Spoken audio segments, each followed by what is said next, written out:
Hello, everyone. Welcome to the first webinar by the IGF Dynamic Coalition.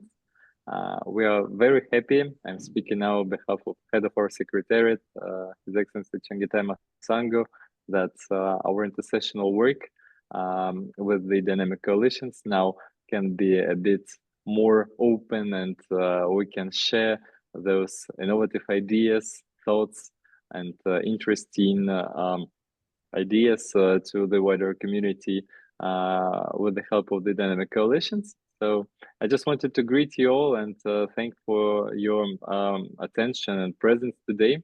We hope that this is just the beginning, that our webinars will be a good tradition. So this season before the IGF in Norway, we will have 4 thematic webinars on each of the main sub-themes of this year's IGF. So right now, I want to give the floor to the inspirer and the moderator of our webinar series, Dr. Rajendra Gupta. Please. Thank you, Roman and the IGF Secretariat for this wonderful webinar. Good morning, good afternoon, good evening, and to some good night who are joining from the time zone. As we know, this is a very interesting day in history. 3rd April is the day when 69 years ago, Martin Cooper made the first call from a mobile phone. And 4 years later, John McCarthy coined the term artificial intelligence. It was a good 65 years ago. And look at how far we have come in artificial intelligence. And in the Global Digital Compact, governing artificial intelligence for humanity's benefit is one of the key focus areas. And the challenge with new technology is what I would say as the Collingridge dilemma. I don't know how many of you know it, but this is about the dilemma in regulating new technologies. When they're very early, we have very less information, we cannot regulate. And then is the entrenched systems. The cost and controls become, prohibitive control technologies. And that's what is the dilemma about AI. And today we're going to discuss this. We have a wonderful panel. And in my view, I think governing AI well will ensure that we power machines and empower humanity. And if we don't do that well, we will go the other route, which we can't afford to. But as we see today, that what has happened is we are overestimating the short-term impact of AI and underestimating the long-term impact of AI, which means that we need to start the discourse on how do you govern AI. Literal sense governance is about who decides, how we decide, and how we ensure accountability. There are 3 dimensions of what I would call the AI that we need to look at: humanity, harmony, and hope. And of course, it should be helpful, that is, assist humans, harmless, no harm, physical, emotional, social, and it should be honest and truthful and transparent. That is what this is about. And with these thoughts, let me move to the global leaders who have joined us today. And we are going to chat on the questions also. Please keep putting your questions in this chat. We will try to use this time with us in terms of our taking questions and answering them. So my first question is always on the point that is the FOMO of AI real, which is fear of missing out. So I'm going to ask, this is a yes or no before we move to the next question. So Dino, is the FOMO of AI real? Thank you, Professor Rajendra, and thank you to the IGF Secretariat for supporting and organizing this important event.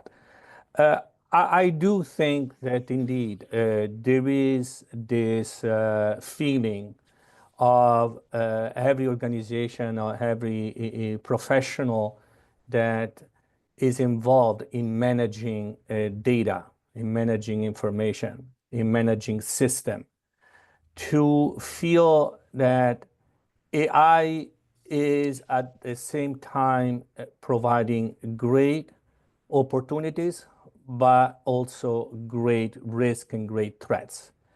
And I think in both sides, in both of these 2 domains, it's hard to appreciate exactly what is the real condition, because we are reading, we are listening, we are witnessing a lot of pilot project as well as production system and implementation.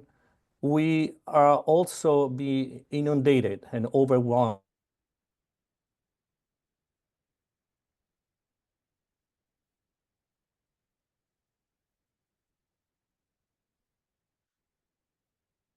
Roman, did I lose Dino? Yes, we just lost him. Okay. Okay, we'll move to the next panelist before we get him. Yuta, what do you think is the FOMO of AI real? Is there a fear of missing out on AI if we don't join the revolution Yes. now? Thank you. Thank you. Janice, what do you feel is the FOMO of AI real? I didn't give my answer, Rajendra. So we just going a yes or no and then get to detailed Okay. questions. Yeah. So that Okay, sets the yes, context for everyone. In regard of children, I would say no. Okay, got it. Janice? It's just another buzzword, so Okay. I'm between yes and no. Lovely. Martin? There's no way we can miss out. Okay, so believe that the fear, this is real. It will happen. It will happen. Okay. Okay. So Roman, if I put you on the spot, is the FOMO of AI real? Maybe. Okay, thank you. Thank you. So now let me move to the questions. Martin, you have been one of those key shapers of the way internet is evolving. You also served on the ICANN board. What's your advice when it comes to AI governance? For sure, to recognize that it's across borders and that it needs to be bottom up with a clear distinction if what would be needed for everybody and what would be the advanced areas for specific applications.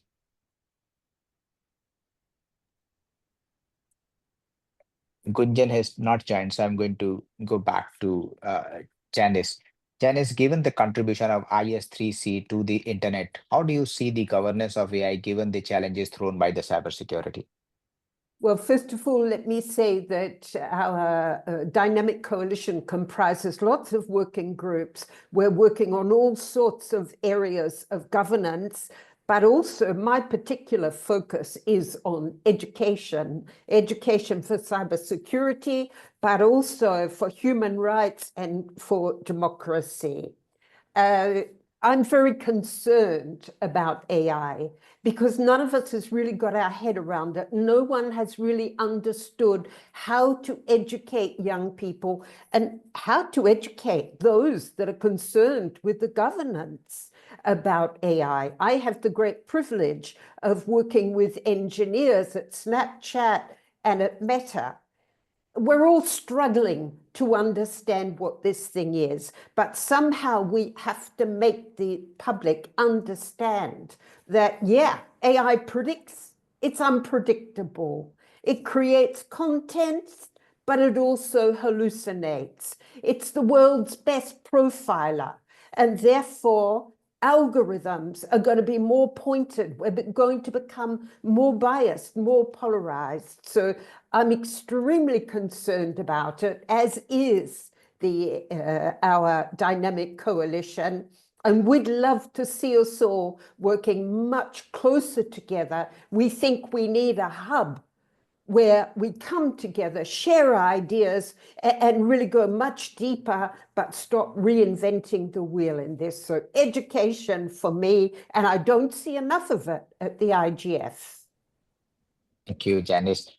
Gunjan, you joined. Gunjan, you have been the pioneer on the search engine space, which you did more than 3 decades ago. So my first short question to you is the FOMO of AI real? So thank you, Professor Gupta, and glad to be on this forum here. I think clearly the opportunities that AI presents are very real, and much has been discussed and talked about it in general. But I think the risks that surround AI are also as real. And in my world, as what I am seeing is we have to understand the downside implications of AI. What are the things that could go wrong societally that has to be addressed? For example, we can't leave humanity behind, in the pursuit to develop AI. A lot of companies are using AI as a tool for productivity development and reduction of workforce. While economically that might just be the right decision, the question is, what happens to the labor forces, the workforces in the future, in the age of AI? We have to think about that question. How do you retool, upskill, and bring people along, knowing that robotics, AI, humanoids, all of that are coming? And I think, Janice touched upon the other issues about fairness and ethics that has to be also the guardrails that has to be kept around AI.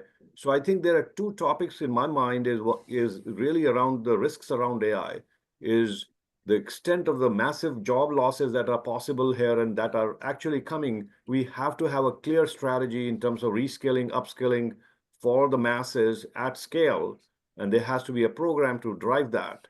And then the second is, how do we build some governance around AI for, more fair, unbiased operations of AI itself? Thanks, Gunjan. You touched a very important point on the job losses, and Jutta, you represent the dynamic coalition where we talk about the children. On one side, we have governance of AI, and then the other hyphenated part is humanity's benefit.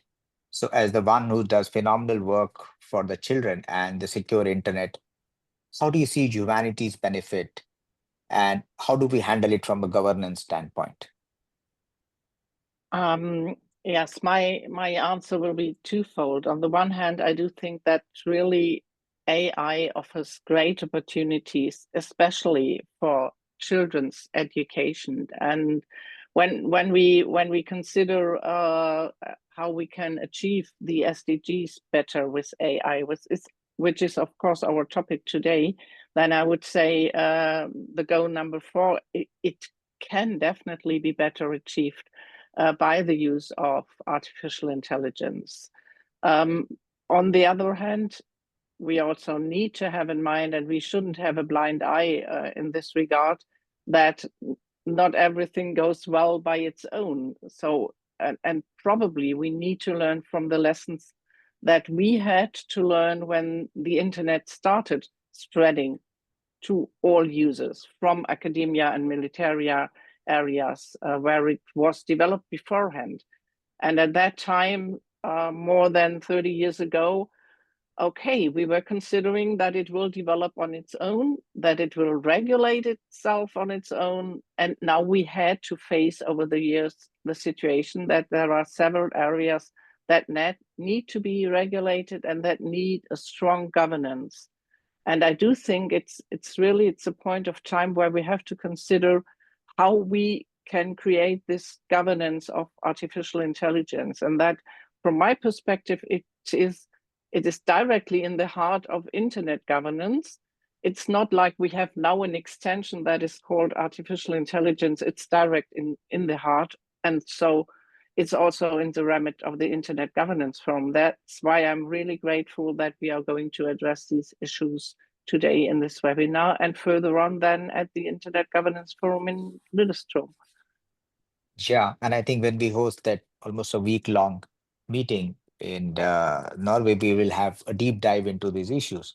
But what really bothers me, and Gunjan touched, I think Martin touched, Janice touched this, you have been saying, is what I'm increasingly concerned is this January we had the Gen Beta. Those who were born after 1st January 2025 were Gen Beta. Gunjan touched that we're going to replace job. And I think Janice talked about the important part of capacity building. So as the one representing the children in the DC, how are we addressing or going to address? Are there any suggestions from your side that should get into those who are talking about governance in terms of capacity building, in terms of securing the internet for them so that AI can be used as a harness for good technologies? I definitely would not deny the need for education and the need for capacity building. But still, I have to say there will be risks that you cannot address alone with education and capacity building.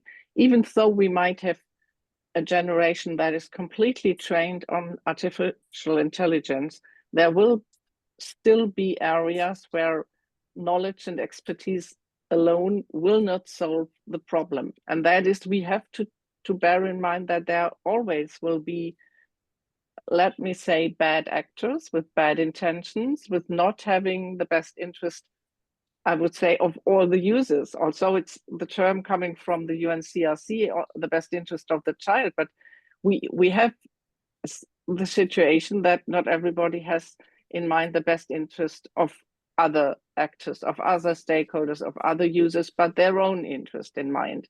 And considering that, education has a very important role to play, but still we need some kind of regulation that addresses the developers of AI applications, the providers of AI applications, those who provide platforms where AI is used. And we can address that somehow with transparency, but still, when it's transparent, what is AI created and what is created, for example, by me or by anyone else here in the room, even though it might be transparent, it's still a question whether these types of content probably should not be regulated to not be produced. Let me give you an example. When I can take a prompt to produce a certain type of images, and we know that there is a huge amount of child sexual abuse imagery on the internet. So why not having a regulation that just does not allow to have a prompt that creates a child sexual abuse image by artificial intelligence? This is in the remit of the developers of AI products. It's not in the remit of those who are using these products, but it starts beforehand. Excellent. Dino, you are back, and I have an important question. You lead the UN Joint Staff Pension Fund, and you recently got an ISO certification for AI. So what has been your learning in the process of getting that AI certification that you would advise those handling the governance of AI? Thank you very much, Professor Rajendra, and apologies, I had a connectivity issue. So we learn a lot. Indeed, we have been the first UN entity to achieve this certification. And some of the lessons learned apply to the fact that when dealing with AI, we are dealing with a completely novel sets of threats, as well as an approach. I believe that in the past, in my experience of dealing with cybersecurity risk, with threats related to data integrity, to data potential manipulation, data governance, we used to adopt a more static approach. What's happening now with AI is that the complete life cycle of AI is so dynamic that requires if I may use the expression, an approach that is focused on following the data. And in the AI process, each step of the way, from the identification to the data, to the collection of the data, to the training of the model, to the processing of the query, to the presentation of the output and the outcome of the result, requires a constant analysis and verification of what are the threats, what are the mitigating controls, and most importantly, and I think here is the, if you will, the novelty of the challenge that we have in front of us, is how to explain what's happening. So the ISO standard for the management of artificial intelligence, ISO IEC 42001, is focused on two principles: transparency and explainability.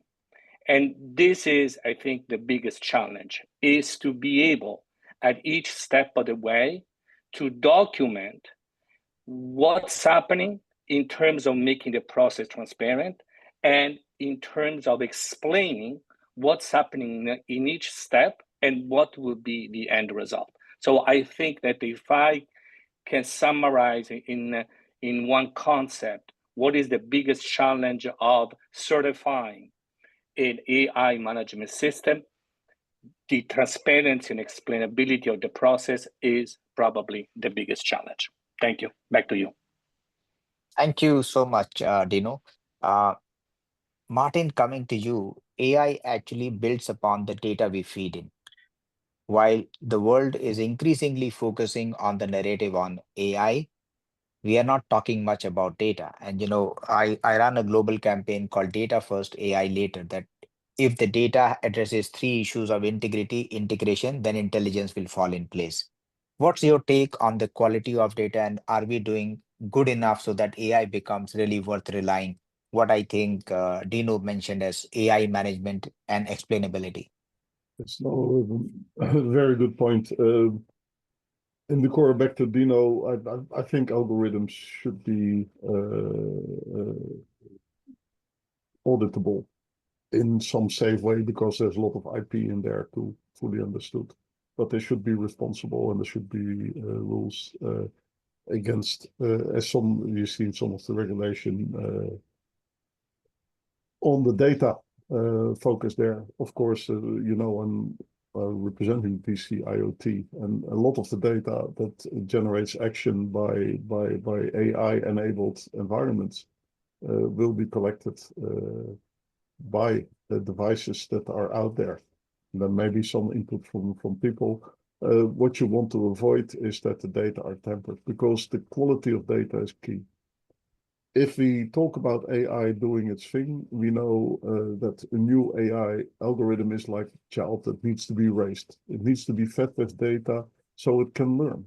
If these data have a big bias, the AI will be biased in its actions. So that is key.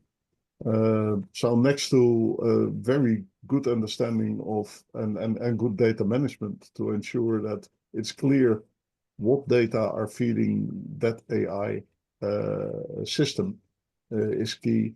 And on a more global level, I think that the developments about fair use of data from the scientific research, as has been championed by both the G7 and the G20, will be key to ensure we get balanced AI. Now, one step deeper in that, and I'll give it back to you. This is important on the global level, but it's also important on local level. And this is where Genesis education comes in too. If I want to have the appropriate AI application enabled by IoT or whatever in this region for this purpose, then the people of that region and the purpose need to be involved and understand what they need to do to get it up and running. Ultimately will come, but if we do this in a planned and joint way, it will be much faster than if we wait until all drips down to where it needs to be. Thank you so much, Martin. Janice, picking up back on the very important point that you are dedicated to is the capacity building. How good you see is the trainings on data that we are doing, and at what level we should start so that AI matures to be something worth relying on? Well, first of all, something that I keep hearing when I work with the engineers in America, garbage in equals garbage out. And a large language model takes in all sorts of content. And we all know there's a lot of garbage online.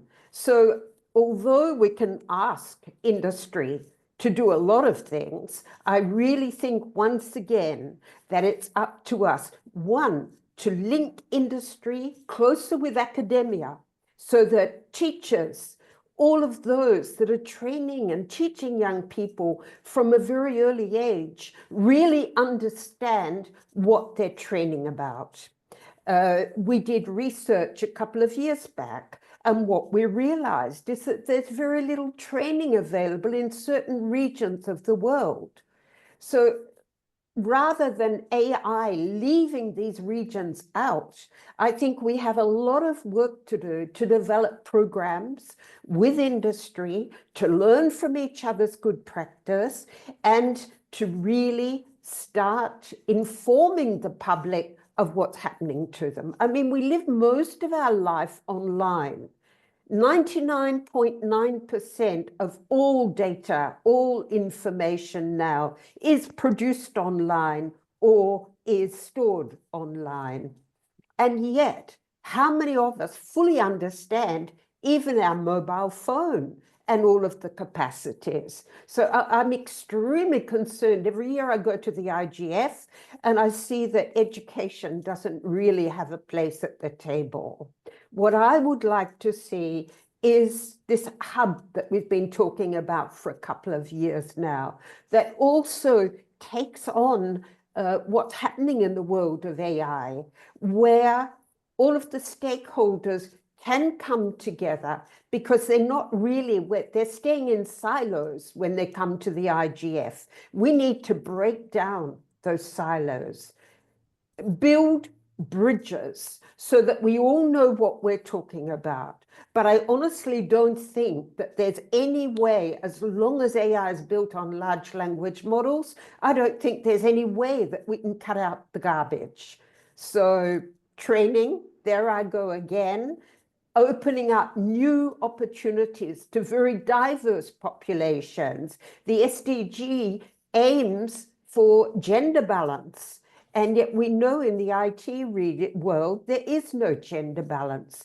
Involve more women in this, train them, and allow everyone to fully understand what they're doing when they start using AI. That said, I run a project in Scandinavia, and when you ask young people, teens, are they really using AI, around 35% think that they're using it. The others probably are using it, they don't understand. The other thing we learn, more than half of young people we contacted, their biggest fear is that no one's explaining AI to them, so they want more information. Thank you so much, and highlighting the real ground issues. One of the things we decided as the Academy of Digital Health Sciences is to train all residents of Commonwealth on AI in partnership with Commonwealth. And in the kind of networks we have at IGF, we can probably go beyond and do that with legends like you. We know the ground realities. Jutta, I am coming to you. I think this is very important. A part of the governance is awareness, sensitization, and education. Awareness is I know, but I'm not sensitized of the impact. How do I sensitize the children about learning about AI, and at what stage we should burden them? They're already, I think under that impression that AI is going to change everything. As we say, we are overestimating the short-term impact, and underestimating the long-term impact. So Jutta, what would be your take on what I would say for the children that you do represent at the DC? Yes. Yes, thank you for giving me the floor again. Let me give you a short example from research we got from German households, where we have learned last year that in over 40% of households were children aged 2 to 5 years old, so the very small ones we are talking about, in over 40% of those households, already speech assistant systems are installed.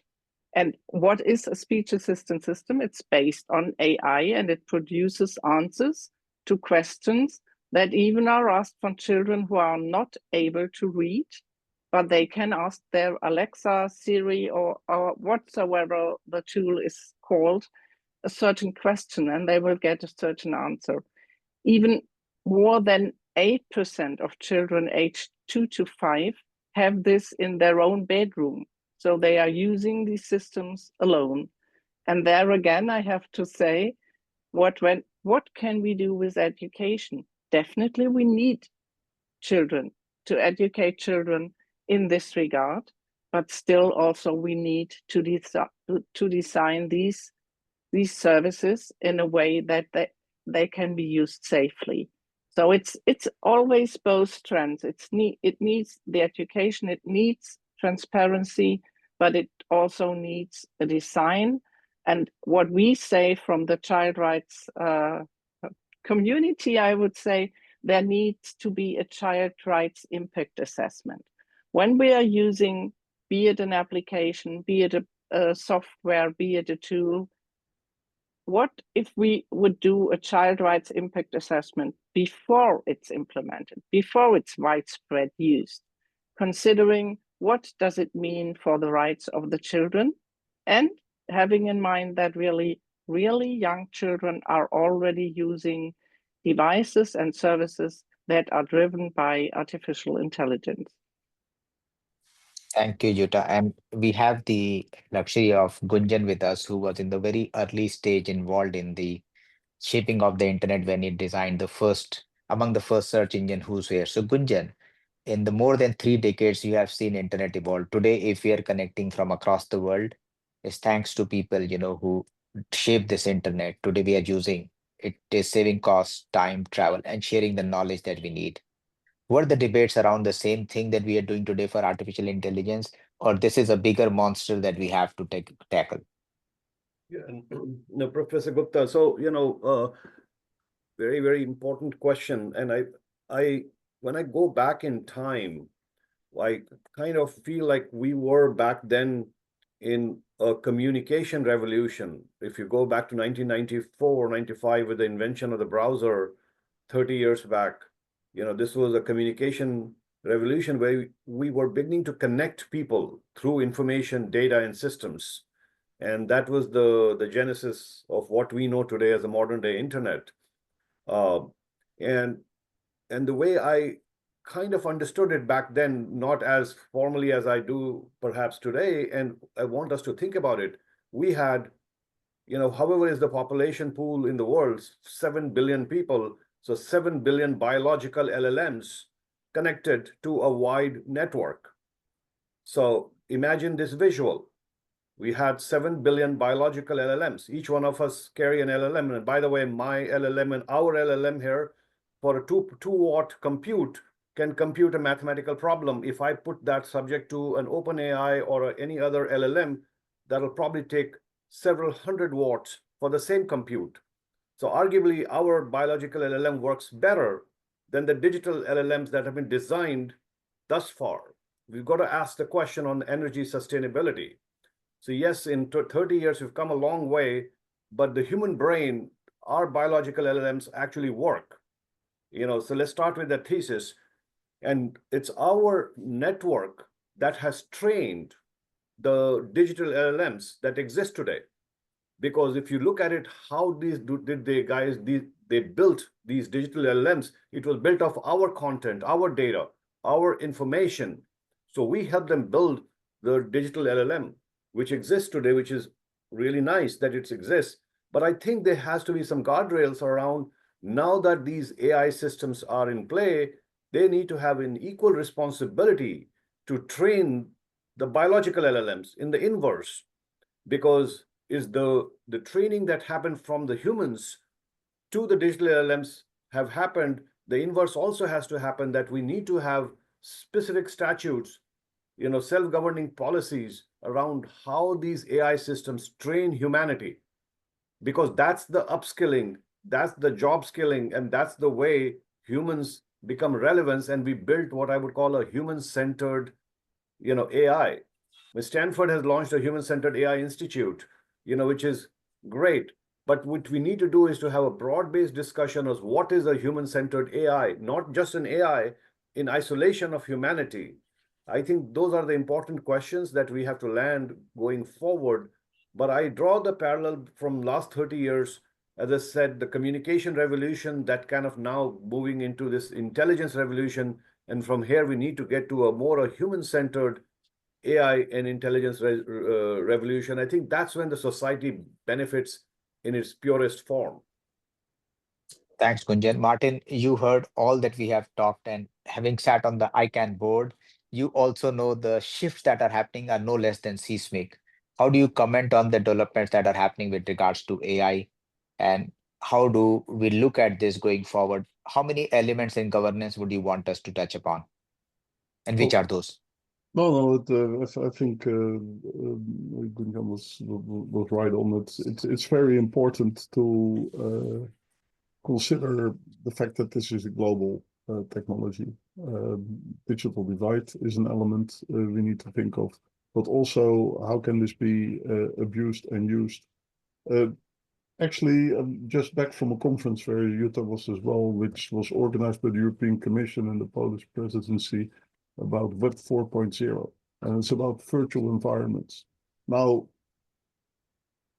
it's not 100% one-on-one with what we do, but this is part of the future that we're building, and that AI is also enabling.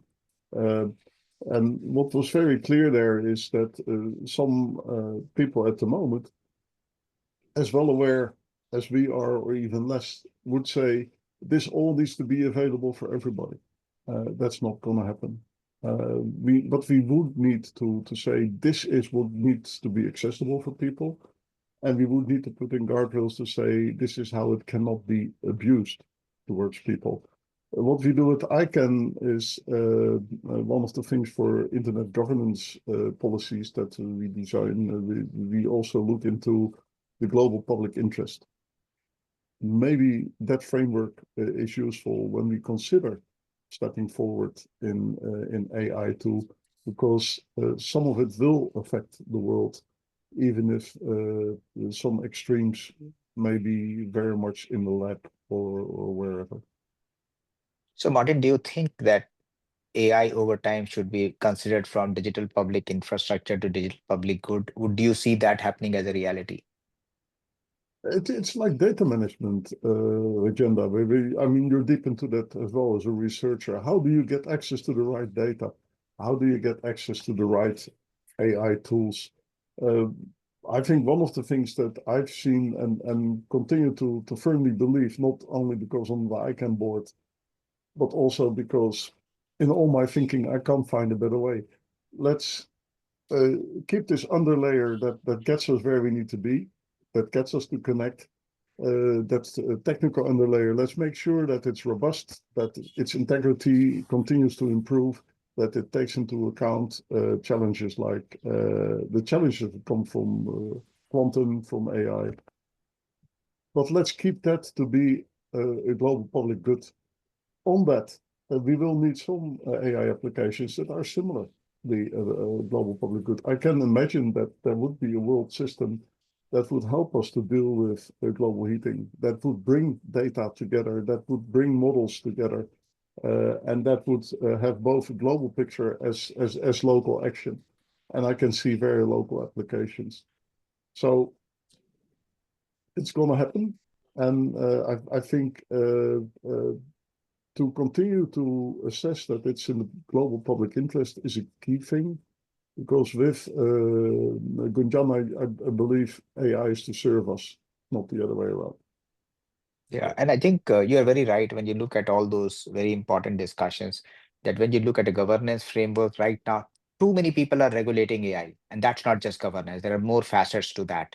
Everyone is jumping in the fray. One side, we have Fear of missing out. leader, one leader who says we want to lift all regulations so there is innovation. Other side, we want to say, rightly so, is regulate what's very important.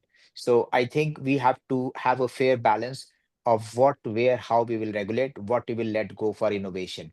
And I think this brings me to a very important person on this panel who was also involved in setting of the IGF.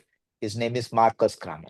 Marcus, you have been a career diplomat, being involved with IGF since the inception, and probably played a key role in setting this up.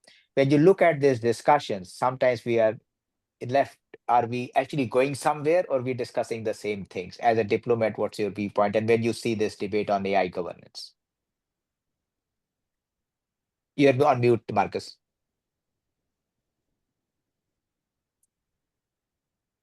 Roman, can you check that? We can't still hear you.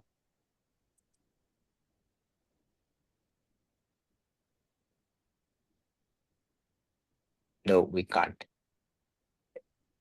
It's so sad we can't hear your views. We'll still keep coming back to you. We hope we will hear you.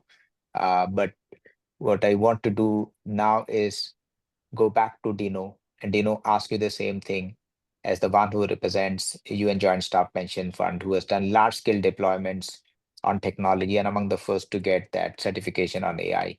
How do you see this debate on governance, and what should be the contours of governance coming from a multilateral body? Thank you, Professor Rajendra. And I want to respond by elaborating a little bit more about what my esteemed colleague already mentioned, Martin, Janice.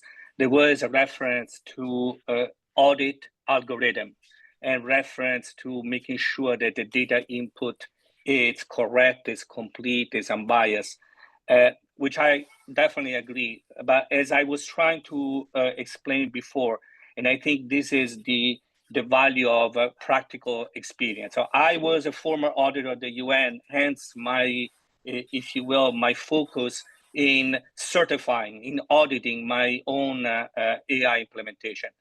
In our case at the UN Pension Fund, our AI implementation was very discreet, very focused. Basically, we adopted AI to fight AI, and was done in a very, if you will, limited scope by matching pictures, by matching biometric profile, by matching data and images that we have in our system. However, I think we need to recognize that here with AI, we have the so-called problem of the black box. Even in those cases where we have a perfect and ideal input of data, even in the perfect case where we have complete transparency about what we are feeding into the system, the black box is too and very complex. And therefore, I think here is where the value added of fora like the IGF and other UN or international fora that brings together practitioner is that we can gain the experience and the competence of subject matter experts that can help us to elaborate the kind of auditing parameter that we need, because we need new auditing parameters. The problem that we have in front of us is with emerging technology, we also have an emerging standard. We don't have a mature auditing criteria, mature audit program, because again, the problem of the black box is such that we may be ending up drawing conclusion where correlation is not causation, where the huge number permutation of what happened is a black box. It may lead us to create certain type of interpretation that are not representative of the reality. So in my humble opinion, I think there is a lot of work with the international community in building those parameters, in building those criteria, in building those test beds that would allow us to enter into the black box and try to make a sense of it. Thank you. Back to you. Thank you, Dino. Can we get Marcus back if we can hear him before we move to questions?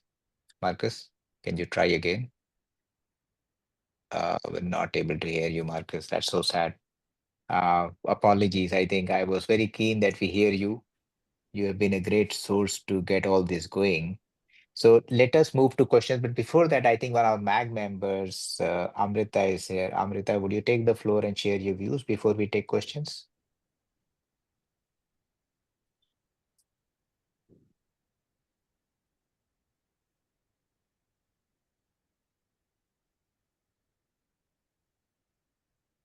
Amrita, can you unmute? Yeah. Yes, thank you so much for giving me the floor. No, this is a great discussion. The only thing which I would say is when the Dynamic Coalition is working a lot, perhaps building on the existing work which the IGF community has been doing would be great. For example, the Policy Network on AI for the last 2 years has been working on issues like interoperability between systems, technologies, etc., sustainability of AI models, labor, issues of labor, because work is going to be a challenge, even liabilities, who's going to be liable for any risks which come up. Yes, I look forward to more discussions on this, and perhaps people who have been working on those issues, because governance encompasses these things also in a broader perspective. It would help, especially when we want to have more synergies between the DCs and the other intersessional work. So, feel free to look at them when we have the meetings. We will invite you to things, because the Policy Network does make submissions even to the UN bodies when there are things, or when these discussions are on, especially with the ODET or when the GDC was going on, because we are concerned and we would want some more discussions, especially which is happening at the IGF by the DCs and others, to also be a platform where more such discussions can happen, because IGF is pretty broad-based.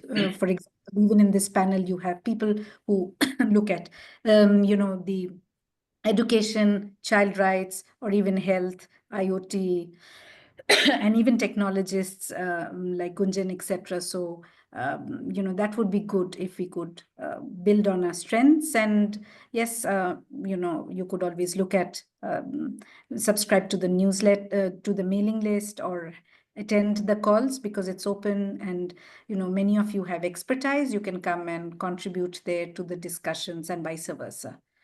So we would like to see more collaboration between the PNAI and the Dynamic Coalition on AI in case there are future discussions. Thank you. Thanks, Amrita. And as we all know that IGF is a neutral body, and carries all stakeholders. So I think even when we talk of governance, this could probably be the right place to not only discuss, debate, but also create a framework, because we do not have any personal agendas. We represent everyone equally, with, I think ethics is definitely the hallmark. Roman, we were to take questions. We earmarked 25% of our time for questions, given that we had 1 hour. So I'm going to read out, and if I miss, Roman, please chip in to help on some of the questions. So I'm seeing Nicholas' point on environment impact of AI and hot topic. So yes, there is enough work we do at IGF on the not only AI part, but also on the carbon footprint or digital footprint. You can look up the work and reports on this topic, and you can write to us. It's Roman, if I take the liberty of saying igf@un.org. You can send your suggestions on that. Can you give an example of how an AI system can train humans and to what end? I think fairly well. There is no area where AI is not touching in trainings. I think it's going on the side of where you want to use and to what extent. It's not matured as yet, but still, I think the robots, forget humans, but even machines are getting trained by AI. That's what I said in the beginning. Powering machines and empowering humans. So it's getting out there. And there are too many questions. So Roman, we were to filter out. I think I'll leave that call to you to which questions you want us to answer. And if you want to put a specific panelist, we can do that also. Yuta, you put, do we really call it a monster the way it is? We see some of the things like deep fakes and others. So we got to look at that. That could do more harm than good. And so there is another angle to it. So that's probably one thing that we call, but not in a bad sense as of now. Rajendra, I had raised my hand because I wanted to Sorry. go back to one issue in regard of governance. And there again, I would like to give an example to the participants in the room. The European Commission has enacted the AI Act last year. And when you look in the history of how the AI Act was developed, you will see that in the draft, in Article 4 was foreseen an obligation to provide AI literacy training across all actors and all stakeholders. This would mean also what we call the end users. That means the children as well as adults that are using AI applications.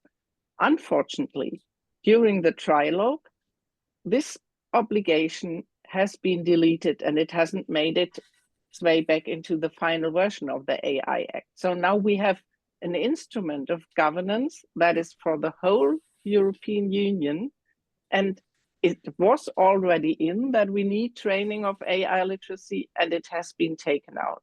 And we should consider what signal that would give to all the people that are now planning for. We need to educate people, we need to train people when it was taken out for reasons we don't know yet out of the AI Act. That will definitely not have an impact on European Union countries, but around the world, of course. So therefore, I'm pledging that we take a strong stand in the internet governance community, asking that education, that training for AI literacy is very important, and that with the governance instruments that we have at hand in the worldwide global internet governance community, to strengthen that player for we need the training, we need the education. Gunjan, you have a point here. Yeah, no, and I mean, I could not agree more with the comments made earlier by Jyota here and Professor Gupta. You are quite aware of some of the work that we have been doing around kind of AI literacy and what one of the companies I'm involved in, we are basically looking at kind of democratizing education through much more of what I call gamified, simplified ways for people to learn in bite sizes and make education the core agenda, because that's how the humans move up the kind of the curve in the age of AI. And to degree any collaboration or any ideation that is helpful, I definitely think education has to be one of the top agendas, to not just carry the few people who are in the privileged land, but to actually take it out to a broader masses so that people can benefit and be educated. And then there's true transparency around the topic of AI. So I would be very happy if there's any discussion on it, or if there's any contribution that I could make through the efforts that I'm involved in sitting here in Silicon Valley. Thanks, Gunjan. I think as this was our first webinar in the series, we got to go and deep dive into each aspects of governance, on the subjects as well, on the sectors as well, and even the theme of data governance, because there starts the building blocks of AI. Janice, I see your hand raised. So over to you. Yes, I just wanted to come back on that point of training, because I'm extremely concerned. Having been a teacher for the past 50 years, what I see is that we're automating, we're praising, we are not teaching young people and even older people about the effort required. AI is not adapting to the way people learn, and that's extremely important. AI can be valuable, but if it's not used properly, it makes us lazy learners, and secondly, it encourages plagiarism. So what we really need is research on how it can be best used, how we can actually help people develop self-auditing standards so they realize when to use technology, when to use AI, and what impact it's having on their life and their interactions. So I just wanted to raise that concern. Yes. AI in education, yes, but let's do research first and let's follow up with impact assessment. Very important. Marcus, I think you're back. I see your hand raised. No, can't hear you again. Give one more try. Maybe you log in again. We'll try to see if we get you back. So Dino, can you start? Yes, thank you, Professor Rajendra. I wanted to complement my previous response about governance. And so also in my role here, I'm not representing only the UN Pension Fund and its experience with AI, the certification, but also as a co-lead of the Dynamic Coalition on Emerging Technology, to basically sound an alert, if you will, not to look at the AI in isolation, because ultimately any technology, and especially new technology, are being implemented along with other technology, whether we are talking about legacy systems or we are talking about other emerging technologies.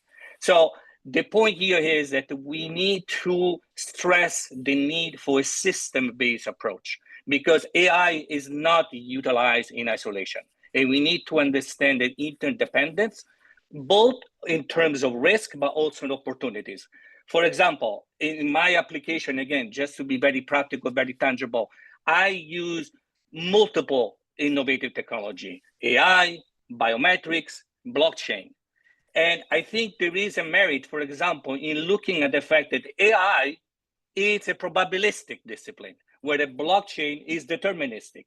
So the convergence of this technology can provide the value added of having technology can compensate the risk and the threats of other technology when they are combined together and integrated into a system-based solution. So I just wanted to, again, raise the attention to the need of having a system-based approach and looking at the convergence and the integration of this technology and not looking at them all in isolation.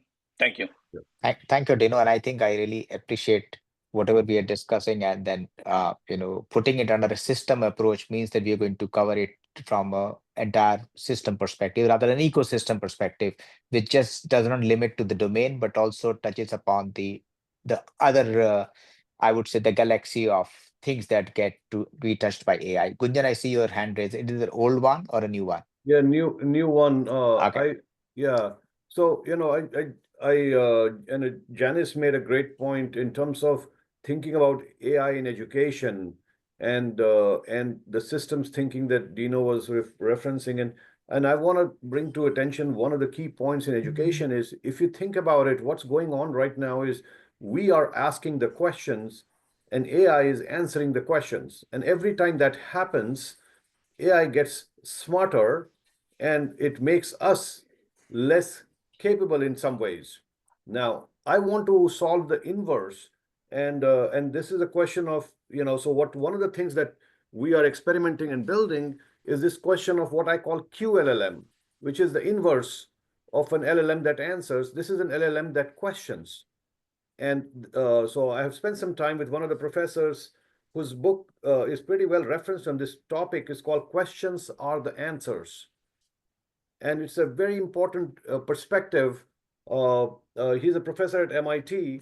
And the basic idea for creative problem solving, innovation, and change is asking the right question. That's where the key learning, the insight for how humans progress happens. It's built around questioning, not around just getting the answers. So if we can start to have AI ask the right questions so that human mind starts to think disruptively, creatively, that's the duality that we need to establish, the dialogue system that we need to establish. Right now, it's a singular flow where we ask the questions, the answers come from the other side. So there are lots of opportunities for further innovation on this subject. And I feel like the platform like this one is the right forum to be able to ask these questions and develop a system that is not just good for AI, but also good for humans. Thank you, Gunjan. I think when I started, I said about the Collingridge dilemma and the only way out on this domain, which itself doesn't know where it is headed. AI still, you cannot predict where AI will finally go to or take us to. I think the way out for us is a continuous dialogue and discourse on this topic and an experimental, governance framework, which a forum like IGF is very well positioned to handle. And with the right leadership and right mentorship of Marcus, support from the Secretariat. And I think this was our very first webinar in this space, and we look forward to do a deep dive going forward. And this has been an eye-opener for all of us to discuss, and with nearly 100 people joining us, though we did at a short notice. I thank you all. Over to Roman for the closing remarks. Thank you, everyone. And it's a perfect timing. Thanks, Dr. Rajendra. Yes, we have some technical problems, and unfortunately, I don't know why we cannot hear Marcus, but let's hope that for the next webinars, we will have more speakers, more contributions, and less technical problems. So anyways, thanks everyone for your patience, for your interest, dear speakers, for your insights. At some moment, we have passed the mark of 100 participants. It means that probably our webinar was a little bit of interest to everyone. So thank you very much again. Thanks to our Captions First team for human captioning. We will be able to share the recording of this webinar, and we hope that it becomes a good tradition. Thanks, everyone, and have a wonderful evening. Thank you. Thanks for the. Thank you. Bye-bye. Thank you. Thank you. Bye-bye. Bye-bye. Bye-bye, everyone.